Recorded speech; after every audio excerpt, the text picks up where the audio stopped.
The body is not the enemy. It is the first garden that you must tend. What am I even talking about? And why am I even here? Who is this guy, right? Hi, I go by the name AusTalks, and this is AusTalks, where we talk one-on-one like it's just you and me, and we peel back the layers of our lives. And this is growth part two. So if you haven't seen part one, it's on the page, go back to it. And it's just really an introduction to AusTalks and us getting into the idea of growth in general. Speaking of growth, I have an album that is called Growth, and it's essentially me running through a forest away from the growth, the change that's trying to happen in my life. A lot of people, right, they think of the word growth and they're like, you know, it's a real broad word. So this is something that has to be broken down into different sectors. But before we get to all that, I just wanted to really thank everybody that's on this channel watching this right now, or anybody that has seen anything that has to do with AusTalks, my music, and supporting it.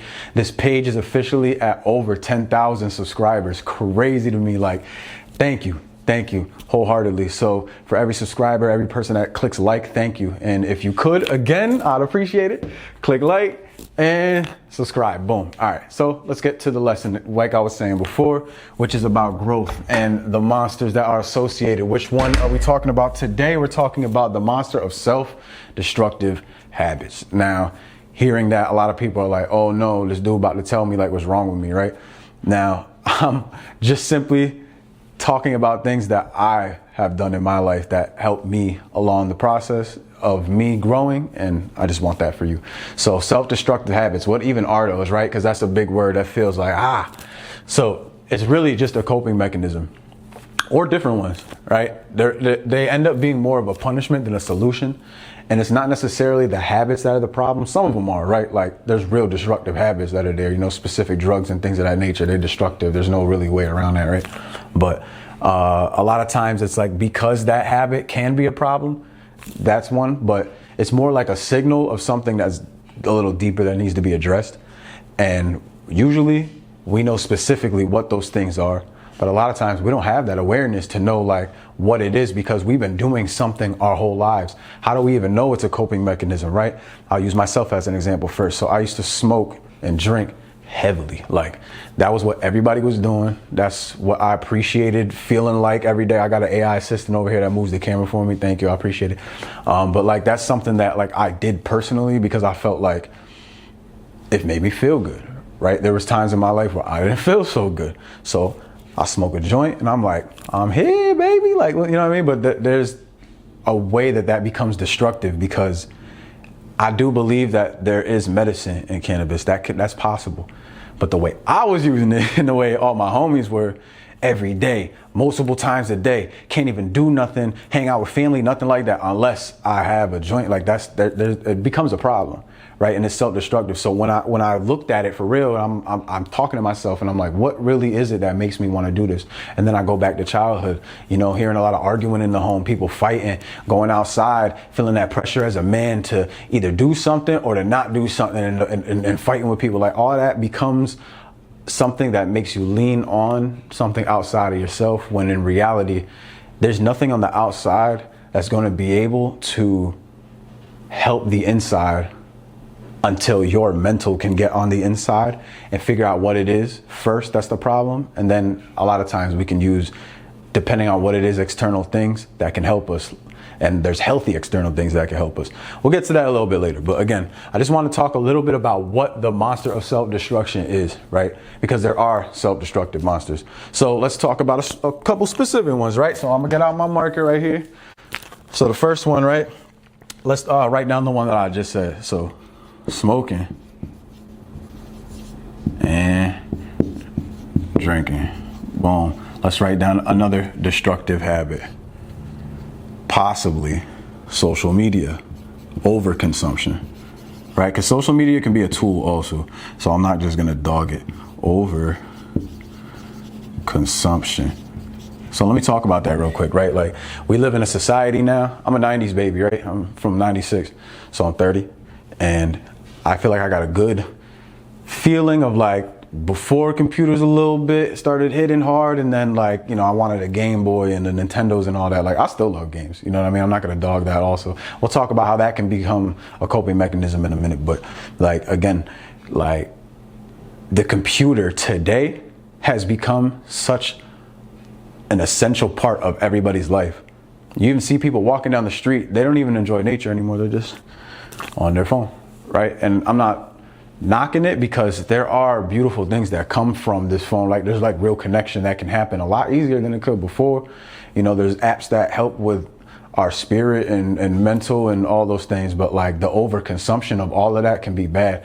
Even on social media, right? If you have a social media that, you know, let's use one of the major ones, right? Like IG, for example. That one, it's constant like stimulation for yourself. You just to the point where you're like, damn, I told myself I was gonna be on this for a minute. Now it's 3-4 hours later and I didn't really do anything but watch people fight and make jokes and rank other people, and like, how is that supposed to be good for me, right? So then as you move away from that, you might end up being like, all right, I had enough of this. I'm gonna go do the other habits that I have in my arsenal, right? So like, that's one thing that I was doing a lot. Light one up, I start scrolling and I'll do it for hours, bro. You know what I mean? Or like that, or there's another thing too. You with friends, right? We all get around each other. Nobody even talking like that no more. We're just on our phones or passing around a joint and everybody quiet on our phones now. And it's like, I could do that by myself, right? So like, the reason I'm bringing these things up is due to the fact that the destructive habit of, you know, smoking or drinking or, you know, social media, again, like there's people who can socially have a drink. I'm not knocking that. There's nothing wrong with that specifically. Can you have one drink though, and then chill and be cool and enjoy your time with people? That might, you know, after a while, that does do something to our body and all that. We can talk about that another time. But again, smoking. Are you smoking one joint and having it as medicine and then laughing a few with your family members? Or are you like every single time you're around people, you have to do that? So again, like we have to think about why we scroll a lot or why we might do this constantly over and over again. So again, I'm pointing at myself because I'm not trying to sit here and be like, something wrong with you. It's not that. You know, there's things that we can all look at internally that can help us live a little bit brighter, right? A little less brain fog. And again, these things create a lot of brain fog for me and just stop me from participating in certain events, not wanting to do certain things, not wanting to be around certain people. So again, I truthfully believe, and I know, and there's statistics that prove it, that when you look deeper into why you do these things, like traumas that you might have been through, family dynamics, how that might have been healthy or not healthy, a lot of times determines what type of habits we pick up. You know, if you see everybody around you smoking, you have a choice. Either you're going to do it or you're not going to do it. Those that end up doing it, they're probably going to do it in the way they saw it happening or how accessible it is or whatever the case is. But again, there's usually, like it says right here, the habit can be a problem, but it's more about the signal. It's signaling something that needs to be addressed. So if I'm sad a lot, right, that means that I have to think about what is it, one, that makes me sad. Alcohol can be a depressant. Smoking can be a depressant if I do that too much. Right? It's not just a one and done type of thing once a month. Like, no, I'm soaking in this, and it's clouding my, not even, a lot of people be like, it's clouding your judgment, right? That's here nor there. It's more about, it's clouding, you're stuffing down your feelings, right? There's a quote that I like by Kendrick Lamar on one of his albums. It's called, what album was this?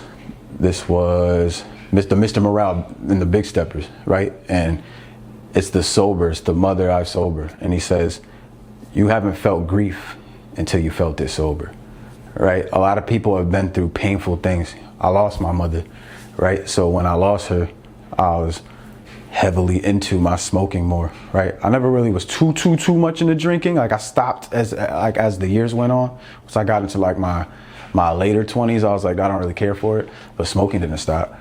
Right. So when I lost my mother, that was the thing that I leaned on because I didn't want to feel that pain. I tried to find something to help. But once I kind of let go of that and I realized that I run when things feel hard, I didn't want to do that anymore. So it was really hard to really look at grievances. My emotions, they were all over the place once I stopped smoking and I started trying to switch those habits up. We'll get into switching habits up and all that and replacing things. And trust me, I'm not just talking about the problem here, but I just needed to get into it because ultimately these are heavy topics to talk about, right?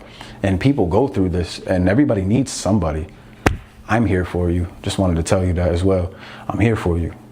And everybody needs somebody that feels them and knows, like, damn, you've been through this too. And I don't think anybody's really exempt from certain kinds of things in life. Everybody at some point has to witness death or feel death in their life or have something that feels heavy to them. So again, during the heavy times, I realized that I leaned on things that were outside of me. Once I started looking internal and saying, what is it? Why do I do these things? And what is it that truthfully stops me from feeling my feelings in full? Once I stepped out of that and started really feeling my feelings that were fairly intense, like they were intense as hell. You know, I was getting angry faster. I was getting low happiness. Like it was like quick spurt to happiness only. Like the dopamine was hit because I'm always trying to find something to give me dopamine instead of like me trusting my brain as the chemical factory to make my situations happy and to look at everything like this is beautiful. It was hard to look at life like that, right? And it tends to get like that when we train ourselves to believe, like after work, for example, oh, work, everything's so stressful. Like I need a drink, I need to smoke, I need to, you know what I mean? And there's no like real internal calm and respecting like that. We have the chemicals and all that in our brain to do that for ourselves. But a lot of times, you know, we need certain habits and different things to replace the other habits in order to make, you know, the dopamine come back in the strong way that it could when we were kids, right? When you were a little kid, I'm going to use kids as an example because a lot of people are probably hearing this and they're like, I don't even want to hear home no more. He's over here talking whatever. And like, I'm going to just go do what I do, which is fine. Like, I ain't judging you. You know what I mean? Like, I understand. But let's go back to children, right? Kids are unbiased to any of the conditioning outside, right? Up to a certain age where like they start really soaking things in. But like young children, you know, anywhere from like 2 to 7 to 8, you start really seeing that there's an essence in them that's from source that just, they're always happy. You could yell at them, right? Oh, my AI assistant, he was like, yeah, it's true. But yo, like you could yell at them, which I don't recommend, but I'm just saying like they could get yelled at and they'll be sad for a second and they'll shift happiness quick. They're just like, all right. And they're back into their imaginary world. That's not easy as an adult when you've over time allowed yourself to, well, I wouldn't say allowed yourself, but there are times where we do give ourselves the okay to be like, I don't feel good, I'm gonna go grab that. I'm an adult now. I don't feel good, I'm gonna go get some cigarettes. I don't feel, you know what I mean? So that's what I'm saying is that as a child, we were innately given this reset of emotions and being able to live our lives without these things. So then when we get to adulthood, what's stopping us from getting back to that? Sometimes it is just a reintroduction to like, what did I do as a kid? Like I used to ride bikes. I used to play ball. I'm getting to the other side of the board now. So let's do that. All right. So boom. Thank you, my AI assistant. I appreciate you. All right. So again, how do we face the monsters like these, right? I won't list a bunch of them out. I kind of already did. So let's just get into like what the real solution is here. All right. So again, how do we start facing the monster of self-destructive habits? Boom. Like I said, we replace the habit, right? So I'm speaking to a lot of people right now that probably have a hard time with whatever their habit is, right? Your habit could be something of a sensual nature, if you will, right? Like that could be something that can become an addiction, right? Going out to see women all the time, or for women going out to see men all the time, or vice versa, or however you live your life, right? Like that can be something that you end up leaning on. And in order for you to get your mind back to like you having the control a little bit more instead of like external circumstances that like you don't really see all the time, is like, oh, this actually is what I keep doing when I like feel stress or when I feel anxiety or when I feel depression. Like, how do I get myself out of that? So a lot of times we have to replace the habit. How do we replace smoking and drinking and social media and going out and, you know what I'm saying? All that. Like, so we have to, a lot of times, right? This is what I did. I said, let me take exercising serious. Now it's something I can't live without, right? Nourishment. It's okay for us to have a little snack here and there. I'm not saying it's a bad thing, right? A lot of people actually that get into the world of like addiction and then they get themselves out of it, they do lean a lot on snacks and cakes and pies and all that. And I'm not mad at you for that, right? But there is a level of nourishment that our bodies need that does help us replenish our dopamine system and help our nervous system begin to regulate a little more, right? So exercising regularly so let's say you want to smoke, like I'm about to smoke. Instead be like, you know what? I'm gonna go for a run instead. I'm gonna just run until I can't no more. And just go for a run. Like there's nothing wrong with that. You're not weird for that. That's something that I encouraged myself to do and I encourage you to do, right? Or just be like, okay, I feel like having a drink right now. You know what? Maybe instead of having this drink because like people are annoying me in my world or whatever the case is, let me go have a glass of water instead. Let me just drink mad water until my stomach feel full. Probably got to pee 30 times, but it's all good, right? Because my AI assistant wilding. It's trying to point towards the bathroom for me. But like, again, you might drink a lot of water, but if you have to do that until your stomach's full to where you're like, all right, I wouldn't even want to drink right now and my stomach's full. Like that's a way for you to replace that habit, right? And again, nourishment, there's Irish sea moss and different detox things like soursop and black seed oil. If you're a heavy smoker, right? Like that can help you just get that phlegm out, detox. It also gives your body some of the minerals that you need. And I do recommend shilajit for people that don't know what that is. It is also a black mineral type of substance. So it comes in like either a pill form or sticky or whatever the case is. And it can help detox your body. When I was first quitting smoking, instead of like completely, and I'm gonna talk about that in a second, like going cold turkey, I said, let me start taking things that like make my tolerance way too, like I couldn't smoke 5 in the day. I had 1 and I was like, whoa, like this shilajit makes me feel it too crazy. Now I don't want anything else. It started making me dislike smoking, right? So that's a natural thing as well. Like shilajit's natural. So just think about these things, right? Like these are just little advice, tips and tricks that I did to help me like completely steer away from these things. So again, a lot of this stuff that we're talking about is heavy. This is hard to just do right away, right? Like somebody's like, you're just telling me there's somebody looking at me right now and they're like, oh, you want me to just replace my habits? Yeah, all right. Like this is a monster for real. I understand you. I really do. And I'm here for you. And I want you to start small. You don't got to go crazy. Like you don't got to just be like, I'm going cold turkey and then you're going to go right back to it if it's not a really strict regimen that you keep yourself on, because you'll be thinking about it. And if you're not having certain thoughts to replace it this is a part of helping your mind move away from needing certain things, because it is a lot of times a mental chemical imbalance type of feeling where like you believe that your emotions tied with your internal I'm going to say feelings again, but emotions are feelings. But like you can have internal chemical, like I need this. It makes me feel regular. And then like also just whatever emotions you be having, it'll point back to these things that we're used to for a long time. So we have to allow ourselves to be like, I commit to this new thing. So if you're watching this and you needed to hear this, say it with me right now. I commit to this new lifestyle to make my growth successful. I felt you right there. All right, let's keep going. So again, start small, right? Small wins are wins, right? Little progress is still progress. So take a walk, right? I used to take my joint with me on a walk. Instead, I take a walk and I can actually, instead of walking by, like you ever just like take that walk and you're not, what's the word?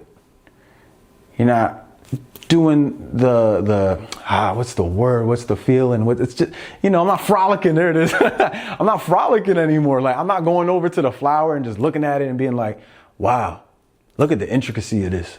Like as a kid, you're going on the ground and you're like, look at these ants. Dang, like what are they doing?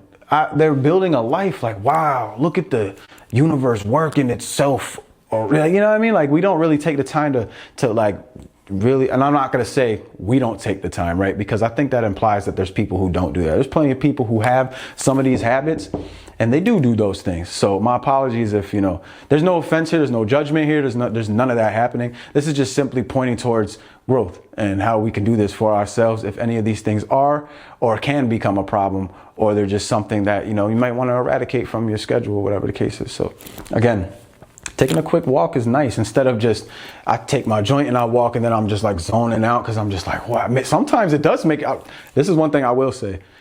I do agree with it being a medicine and also helping open up certain ideas and things like that. You know, you could have it and be like, wow, this is beautiful. I love life and this is amazing.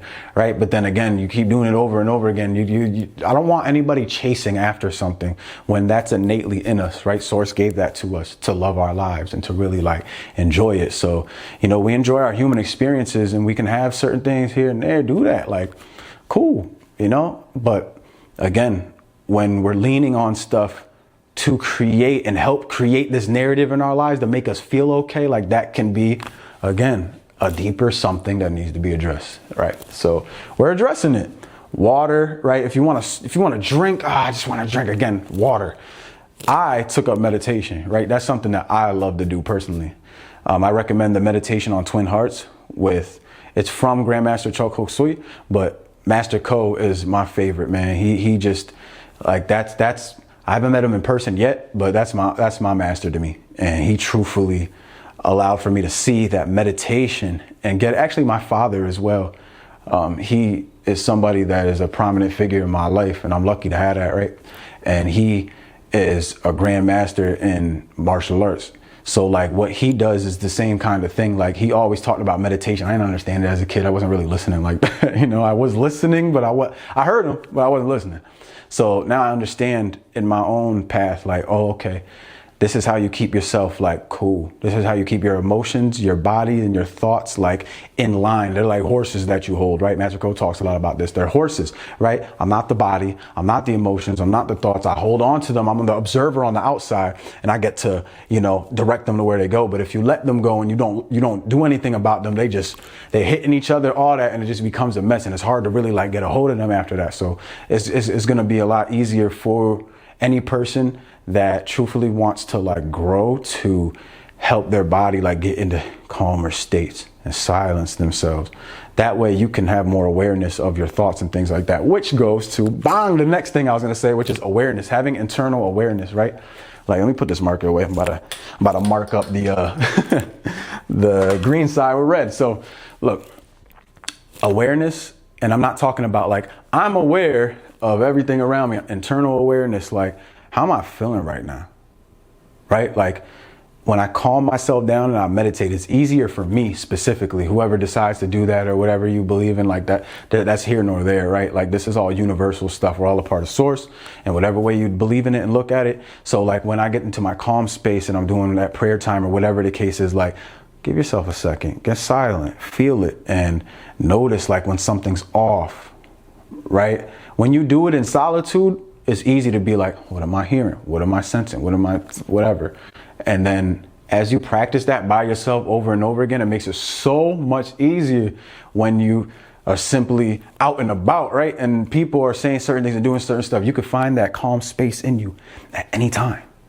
And it makes it easier. So that way, like, let's say you do have that, damn, I feel like smoking right now. Like everybody around me is doing it. I smell it. It smells good.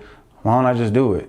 You could have that little, Wayne Dyer talks about the gap theory, where you have a certain number of seconds or milliseconds to really be like in between a thought and the action to say, nah, I'm good. Or I think I can do this. Or matter of fact, let me go real quick. Cause I told myself I committed to this and I got to chill. Cause I've been smoking for so long. My lungs are starting to hurt or like whatever the case is. Right. So these are things that I wanted to talk about also, because ultimately that level of awareness changed a lot for me. When I started being aware of my body, what I'm putting into it, my emotions, how I'm feeling, what I may be putting into my body that does not make my emotions easy to handle.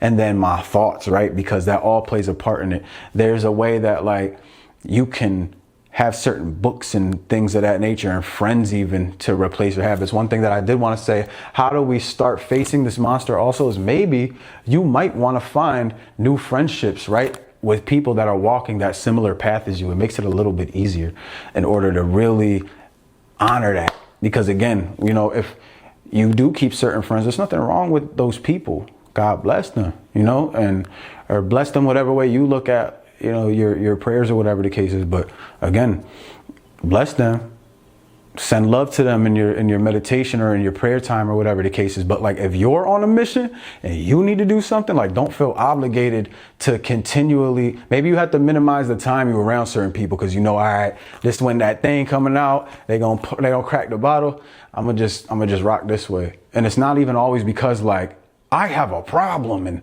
I need to get away from this because like it's right there. It's like, no. Just if you're committing to living your life a certain way, you want your thoughts to be right, you want to feel a little different, and you know that's a part of the growth of your next however many years, you know, like that's one thing that I do encourage anybody that's watching this. Just think about like, all right, what were my last 5 years like? What do I want my next 5 to look like? And am I really willing to like do that? You know, I got tired of seeing certain people in my life that were like, man, like I'm talking about older generation family members and their friends and whatnot being like, oh, I wish I did this. You know, I spent a lot of my time doing this. I could have boom, boom. So it's like, why don't I do that? You know what I mean? Like, why don't I listen to that and think, well, you know, in the next 5 years, I could end up like this, or, you know, I could maybe have more if I wasn't spending so much bread doing this. Bread as in money for people who don't talk the way that I talk, my apologies. But you know, there's just different ways for us to look at things. So again, like maybe you may need different people to walk that path with you. That makes it easier for me, right?